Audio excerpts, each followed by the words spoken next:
आज का जो आपका चैप्टर है, चैप्टर का नाम है 20 का दांत, बिहार बोर्ड हिंदी।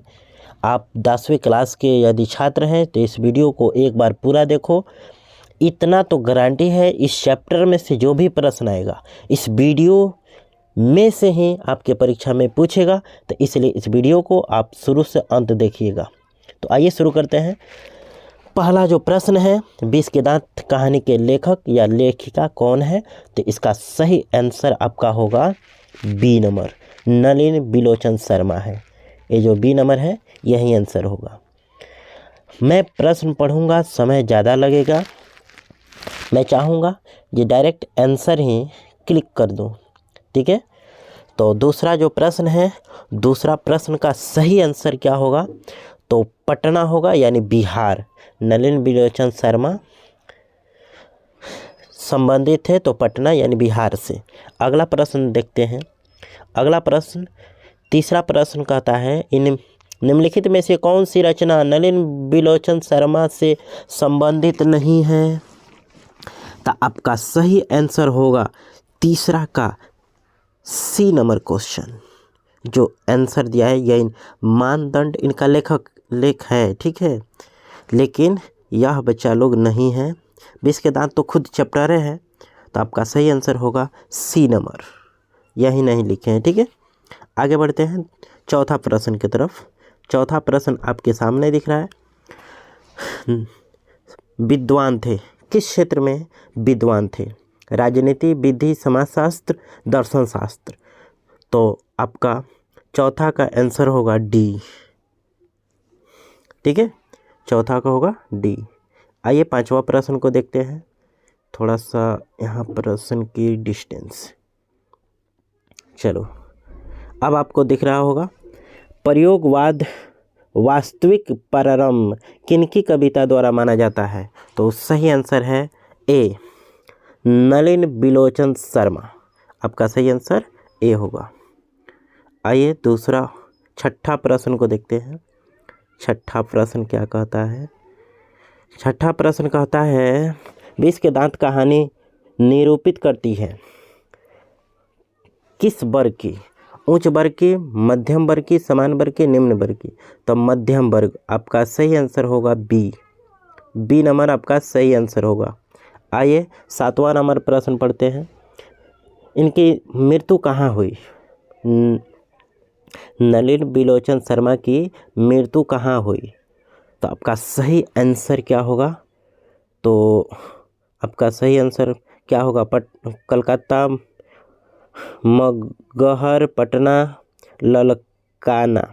तो आपका सही आंसर पटने होगा, क्योंकि पटने से संबंधित थे। पटने विश्वविद्यालय में काम कर रहे थे ना, उसी दौरान हिंदी विभाग के अध्यक्ष जब बने थे तभी, हिंदी विभाग के, ठीक है, हिंदी विभाग के। चलो आगे बढ़ते हैं। प्रश्न संख्या 8वां क्या कहता है?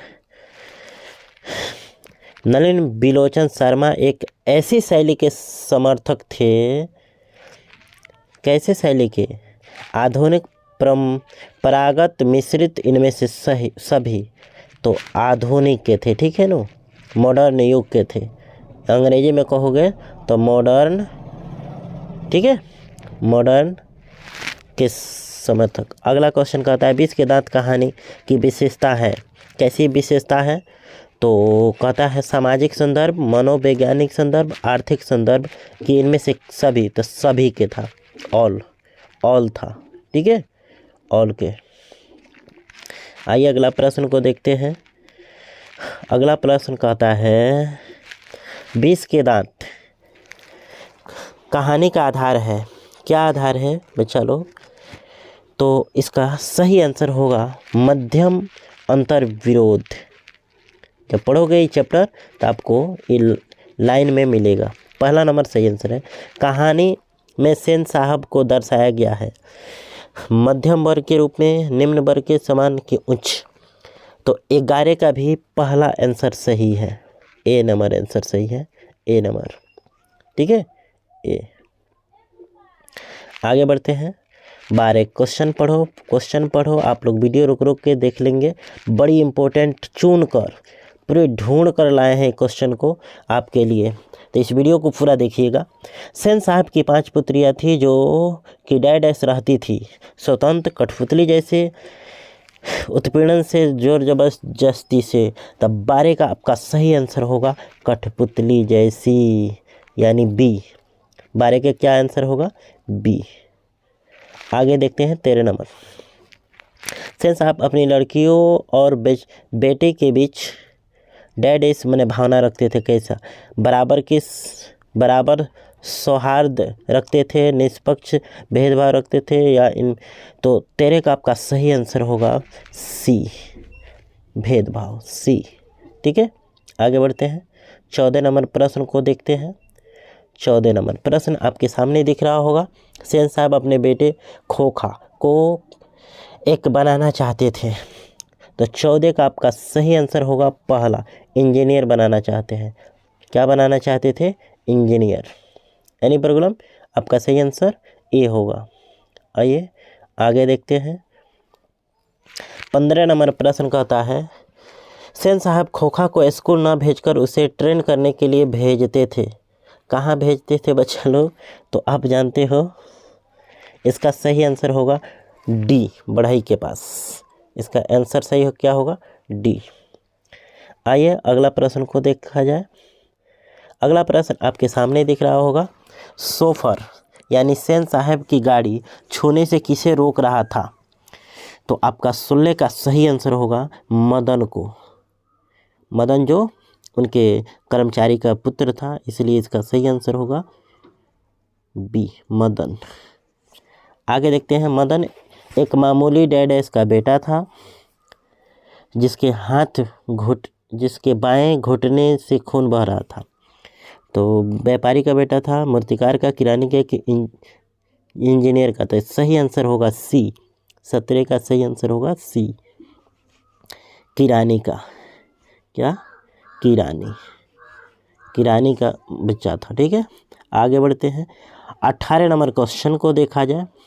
इसी में से, इस चैप्टर से जो भी प्रश्न आएगा ना, इसी के अंतर्गत होगा। मोटर की पिछली बत्ती का लाल शीशा चकनाचूर हुआ था, किनके द्वारा हुआ था? तो आपका सही आंसर होगा खोखा। खोखा यानी कासू, भी परीक्षा में आपको क्वेश्चन दे देगा, खोखा या कासू। तो आपका सही आंसर क्या होगा? डी होगा। चलिए इसे देख लेंगे। आगे देखते हैं। थोड़ा यहाँ पर दिक्कत हो गया, हाँ छोटा कर देते हैं, दिख रहा है, देख लेंगे। आगे आइए। सेन साहब के हिसाब से खोखा ने शीशा क्यों तोड़ा? तो आपके सामने ऑप्शन दिख रहा है, इसमें सही आंसर होगा वह देखना चाहता था अंदर क्या है। इसका सही आंसर होगा बी, उसके अंदर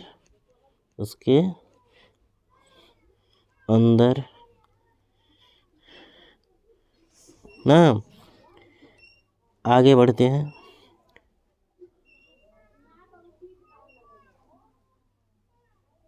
बीस नंबर प्रश्न जो दिख रहा है, इसका किसकी गाड़ी की हवा निकल दी गई थी? 20 का सही आंसर क्या होगा? तो ए होगा, मिस्टर सिंह की गाड़ी। सॉरी, ए होगा, ए सिंह। ठीक है, आगे बढ़ते हैं। मिस्टर सिंह की गाड़ी की हवा किसने निकाली थी संभवतः?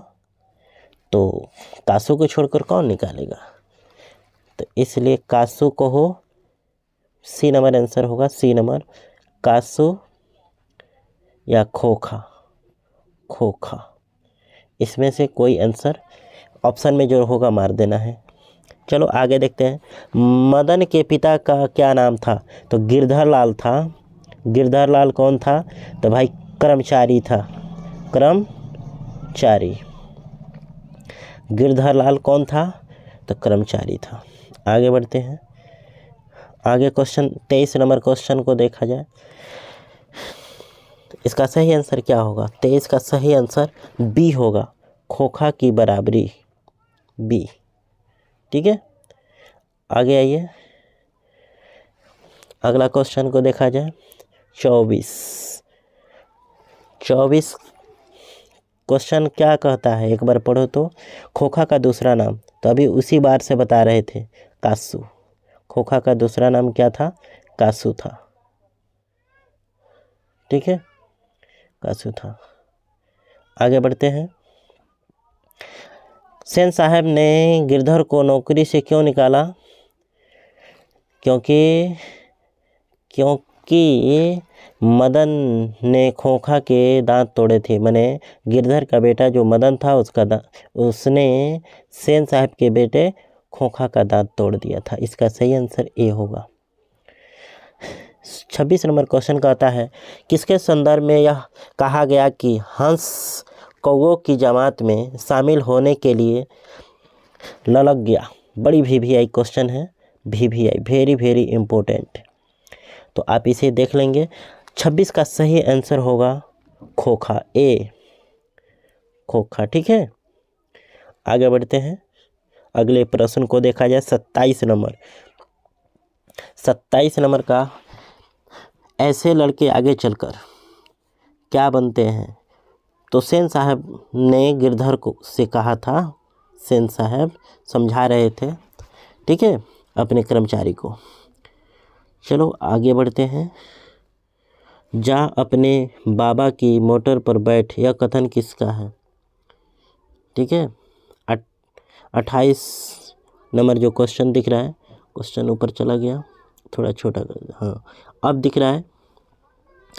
तो इसका सही आंसर मदन होगा। मदन ने कहा था कि जाओ अपने बाबा की गाड़ी पर बैठो। ठीक है, लड्डू जब खेल रहे थे दोनों, तो उसी समय खेल के समय ही बात हुई है।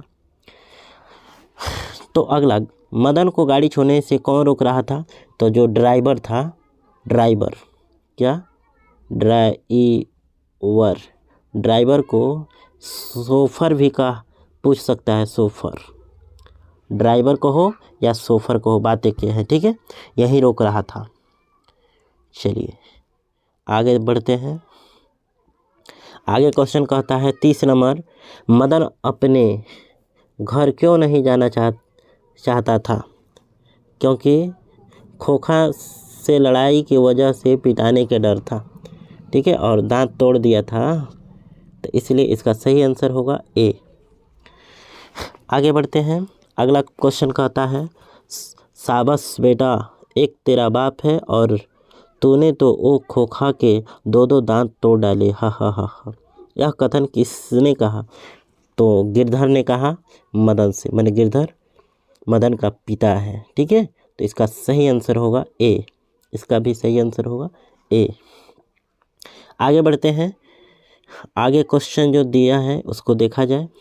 अगला प्रश्न कहता है, spare the rod and supplier the child, यह कथन किसका है? 32, इसका सही आंसर होगा, सेन साहब ने अपने बीबी से कहा। सेन साहब किससे बोलते हैं? अपनी पत्नी से, तो इसका सही आंसर होगा ए। आगे आ जाइए, अगला प्रश्न को देखा जाए। अगला प्रश्न कहता है, अगला प्रश्न, सेन साहब की मोटर कैसे रंग की थी? सेन साहब की मोटर किस रंग की थी? तो बच्चा लो, काली थी। किस रंग की थी? काली। ठीक है, तो चलिए आगे बढ़ते हैं। 34 नंबर, सेन साहब को मोटर का खतरा किससे नहीं था? तो अपनी बेटियों से। इसका सही आंसर होगा ए, क्योंकि बेटा से तो था और लड़के और गांव के मोहल्ले से तो होगा ही। आगे बढ़ते हैं। 34 नंबर, 34 नंबर जो प्रश्न कहता है, खोखा सेन दंपत्ति के बुढ़ापे का क्या था? तो आँखों का तारा था। इसका सही आंसर होगा बी। 36 का सही आंसर क्या होगा? तो इसका भी बी होगा, लिंग भेदन, इसका भी बी होगा। ठीक है, पढ़ेंगे इसे आप, थोड़ा सा इम्पोर्टेंट क्वेश्चन है। अगला प्रश्न जो आपको दिख रहा है 37 नंबर, इस सेन साहब के घर के नियमों में कौन अपवाद था? तो खोखा अपवाद था। कासू को हो या खोखा, यही अपवाद था। चलो, लड़कियों के लिए नियम हार्ड था लेकिन बेटा के लिए नहीं था। आगे बढ़ते हैं। 38 नंबर जो प्रश्न है, तो सेन साहब खोखा को इंजीनियर बनाने की बात पर पत्रकार ने अपने बेटे को क्या बनाने के प्रयास किया? तो इसका सही आंसर होगा डी, जेंटलमैन। सेन साहब किसके व्यंग से ऐंठ कर रह गए? तो इसका भी आंसर होगा पत्रकार, सी। ठीक है, आगे बढ़ते हैं। 40 नंबर प्रश्न को देखा जाए। 40 नंबर प्रश्न का सही आंसर क्या होगा? सेन साहब को देखकर मदन की माँ क्या हो गई? तो भाई सहम गई, क्योंकि मालिक है। ठीक है, अगला, किसके घुटने से खून निकल रहा था? तो इसका सही आंसर होगा बी, मदन के, बी, मदन। आगे बढ़ते हैं। सेन साहब ने मदन के क्या बनने की भविष्यवाणी की थी? वकील, चोर, डाकू। इनमें से 42 का सही आंसर होगा चोर, डाकू, चोर, डाकू। ठीक है, आगे बढ़ते हैं। 43 नंबर क्वेश्चन को देखा जाए। सेन साहब के अनुसार मदन को कैसे सुधारा जा सकता है? तो मार पीट कर। वाह, अपना बेटा के यही है। खोखा बंगले से निकलकर कहाँ पहुँच गया? बाजार में, बगल वाली गली में, कार के पास, सड़क के पास। तो 44 के सही आंसर होगा बी, बगल वाली गली में, बी। और इस चैप्टर का लास्ट प्रश्न जो है, अब इस लास्ट प्रश्न को देख लिया जाए। इस चैप्टर का लास्ट, खोखा मदन से क्या मांग रहा था? लड्डू, गिल्ली डंडा, पतंग, कच्चे। तो इसका सही आंसर होगा ए। इसका सही आंसर क्या होगा? ए, लड्डू। तो इस प्रकार आपने देखा हिंदी का यह आपका दूसरा चैप्टर था। चैप्टर आपका दूसरा था। ठीक है, और यदि यह वीडियो आपको अच्छा लगा हो तो इस चैनल को सब्सक्राइब करें, अपने मित्रों में शेयर करें। धन्यवाद। फिर मिलते हैं अगले वीडियो में। धन्यवाद।